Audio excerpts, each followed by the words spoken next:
এদিকে আওয়ামী লীগের হাতে আর সময় নেই। রাতেই নির্দেশ আসলো শেখ হাসিনার পক্ষ হতে লগি বৈঠা নিয়ে রাজপথে ঝাঁপিয়ে পড়ার আদেশ দিয়েছে শেখ হাসিনা। আর মাত্র ১৩ দিনের মধ্যে ক্ষমতা ছিনিয়ে নেওয়ার চূড়ান্ত নীলনকশা ফাঁস করেছে ভারত থেকে। আগামী দিনের কর্মসূচি লগি বৈঠা লগি বৈঠা নিয়ে রাজপথে আওয়ামী লীগ নেতৃত্বাধীন ১৪ দলীয় জোট আওয়ামী লীগ সভাপতি লগি বৈঠা হাতে তাদের সমাবেশে যোগ দেওয়ার আহ্বান জানান। আসসালামু আলাইকুম সম্মানিত দর্শক মণ্ডলী, গুরুত্বপূর্ণ কিছু ভিডিওর আপডেট নিয়ে এসেছি যা এই মুহূর্তে ভাইরাল। নেয়ার দুনিয়া তোলপাড় সামাজিক যোগাযোগের মাধ্যমে চাঞ্চল্যকর সৃষ্টি হয়েছে। সম্পূর্ণ ভিডিওটি দেখাবো তার আগে একটি অনুরোধ, চ্যানেলে নতুন হলে চ্যানেলটিকে সাবস্ক্রাইব করবেন এবং পরবর্তী ভিডিওর আপডেট পেতে চ্যানেলের নোটিফিকেশনগুলো অন করে দেবেন। চলুন দর্শক, স্ক্রিনে থাকা ভিডিওটি সম্পূর্ণ না টেনে ছোট্ট করে একটি লাইক করে শেষ পর্যন্ত দেখতে থাকি। বৈঠা আন্দোলনের মুখোমুখি বাংলাদেশ, আসছে 111 সরকার। এই প্রসঙ্গটি নিয়ে এই মুহূর্তে আপনাদের সামনে কথা বলবো। আপনাদের নিশ্চয়ই 2006 সালে আওয়ামী লীগের লগি বৈঠা আন্দোলনের কথা মনে আছে। লগি বৈঠা আন্দোলন বা লগি বৈঠা র্যালি হলো 2006 সালের 28 অক্টোবর তৎকালীন বিরোধী দল আওয়ামী লীগ সভানেত্রী কর্তৃক আহ্বায়িত একটি রাজনৈতিক সমাবেশ, যা তৎকালীন তত্ত্বাবধায়ক সরকারের গৃহীত কিছু অভিযুক্ত সিদ্ধান্তের কারণে সংঘটিত হয়। এই লগি বৈঠা আন্দোলনটি ছিল 2006-08 সময়কালে বাংলাদেশের রাজনৈতিক সংকটের একটি অংশ। আপনারা ইতিমধ্যে খেয়াল করেছেন, আওয়ামী লীগ প্রধান শেখ হাসিনা ইতিমধ্যেই যার যা কিছু আছে তাই নিয়ে প্রতিরোধ গড়বার আহ্বান জানিয়েছেন এক বক্তব্যে গতকালকে।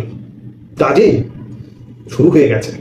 আপনি দেখছেন যে বাংলাদেশের বিভিন্ন জায়গায় ইতিমধ্যে বিচ্ছিন্ন ঘটনা কিন্তু ঘটা শুরু হয়ে গেছে।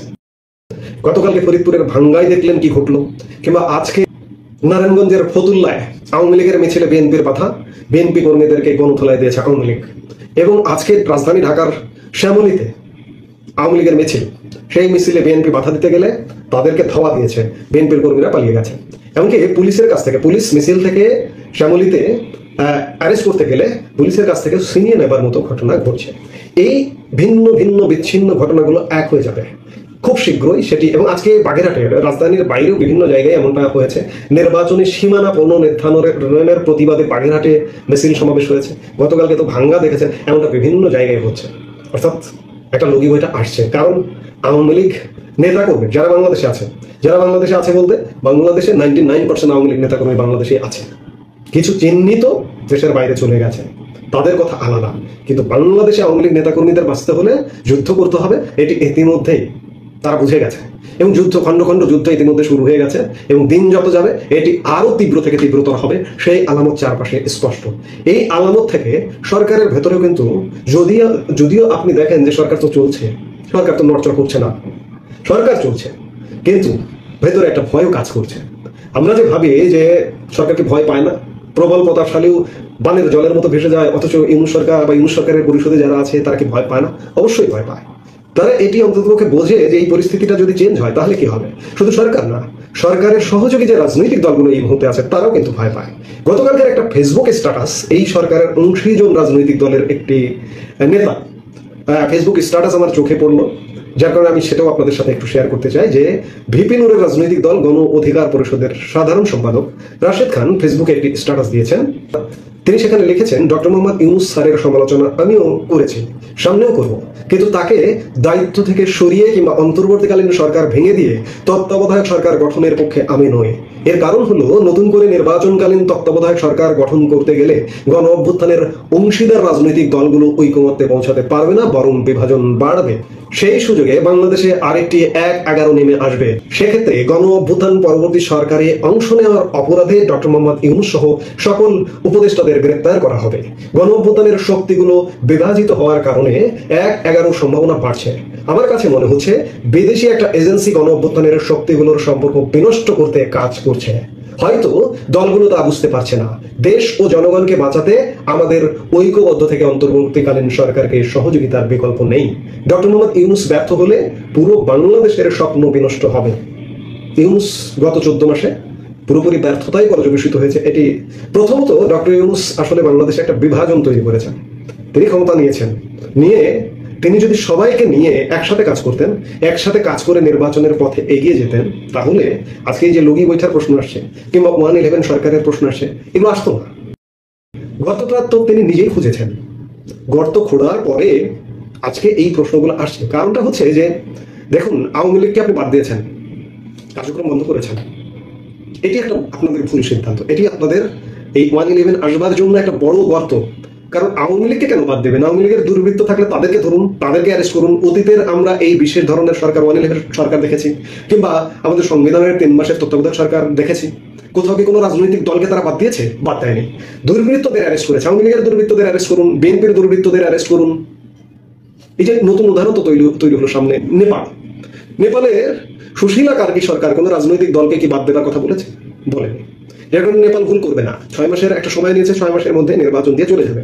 কিন্তু ডক্টর ইউনূস সরকারের নির্বাচন নিয়ে দোদুল্যমানতা আছে এবং চারিদিকে গণ অসন্তোষ বাড়ছে এবং সরকার বিদায় নিতে বাধ্য হবে, সংকটে পড়বে এবং একটা 111 সরকার আসবে। এবং রাশিদ খান যেটি বলেছেন যে গণ অভ্যুত্থান পরবর্তী সরকারে অংশ হওয়ার জন্য সংবিধান লঙ্ঘন করে, এবং এই যে সরকারটা যে চলছে প্রতিনিয়ত সংবিধান লঙ্ঘন করছে, অ্যারেস্ট হবে, অ্যারেস্ট হয়ে বিচারের মুখোমুখি হবে।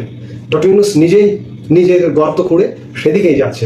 ডক্টর ইউনূস অ্যারেস্ট হতেন না, কিংবা ইউনূস পরিষদের কেউই অ্যারেস্ট হতেন না যদি আওয়ামী লীগকে, এই দলকে সেই দলকে, জাতীয় পার্টিকে নিষিদ্ধ, আওয়ামী লীগকে নিষিদ্ধ, 14 দলকে নিষিদ্ধ, এগুলো কি দল কি দোষ করেছে?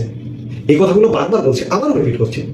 আজকে ভয় ভীতি তৈরি হচ্ছে বলেই এই গণ অভ্যুত্থানের অংশীজন, এই সরকারের অংশীজন রাশিদ খানরা আশঙ্কা প্রকাশ করছেন ফেসবুকে স্ট্যাটাস দিয়ে। এই স্ট্যাটাসগুলো কেন আসছে? সেই আলামতগুলো সুস্পষ্ট। 111 আসছে এই জন্য, যার ধরুন আজকে স্ট্যাটাস বের হচ্ছে। এখন দেখার বিষয় যে সেটি কবে হয়। ইতিমধ্যে গুছিয়ে উঠছে, ইতিমধ্যে সংগঠিত হচ্ছে চারদিকে। যে কোনো সময় একটা গণ অভ্যুত্থান ঘটবে, আবার একটা পাল্টা গণ অভ্যুত্থান ঘটে ইউনূস সরকারের পতন হবে।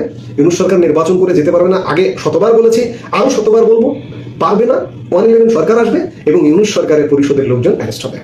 প্রথমবারের মতো রাজধানী ঢাকায় আওয়ামী লীগের কর্মসূচি, পুলিশের একেবারে সরাসরি বাধা এবং পুলিশের সঙ্গে সংঘর্ষের ঘটনা, এরকম অনেক কিছু ঘটলো। সাউন্ড গ্রেনেড দেয়া, মারা, টিয়ার সেল মারা, অনেকে বলছেন যে রাবার বুলেটও মারা হয়েছে। এই ঘটনাগুলো ঘটেছে মূলত শ্যামলীতে আজকে সকালে। বিডি নিউজ 24 বলছে বেলা 11টার দিকে এই ঘটনা ঘটেছে। শ্যামলীর পাশে যে শিশু মেলা রয়েছে, সেই শিশু মেলা মোড় থেকে, অর্থাৎ আগারগাঁ যাওয়ার যে রাস্তা, পঙ্গু হাসপাতালে যাওয়ার রাস্তা, ওই মোড়টা থেকে নাকি আওয়ামী লীগের মিছিল শুরু হয়।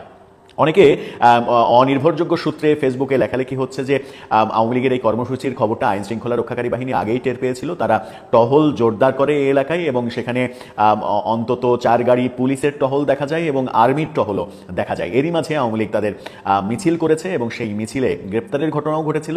মজার ব্যাপার হচ্ছে আসামিদের ছিনিয়ে নেওয়াও হয়েছে। কি ঘটলো? বিডি নিউজ কি বলছে? তাদের শিরোনামে বলছে আওয়ামী লীগের মিছিল থেকে আটকদের ককটেল ফাটিয়ে ছিনতাই। পুলিশের ভাষ্যমতে, অর্থাৎ ককটেলও ফাটানো হয়েছে, যে কথাটুকু বলা হয়নি। ককটেল ফাটানো হয়েছে এবং বেশ কিছু ককটেল বিস্ফোরণের ঘটনা ঘটেছে শ্যামলী এলাকায়, সেরকম তথ্য গণমাধ্যম দিচ্ছে। তার মানে যে আলোচনাটা বারবারই এই প্রেক্ষাপটে করার চেষ্টা করেছি, বলার চেষ্টা করেছি যে আওয়ামী লীগের এই কার্যক্রমগুলো ক্রমেই হয়তো সংঘাতের দিকে যাবে এবং দেশের পরিস্থিতি উত্তপ্ত হয়ে উঠতে পারে। সেই দিকেই কি যাচ্ছে সবকিছু?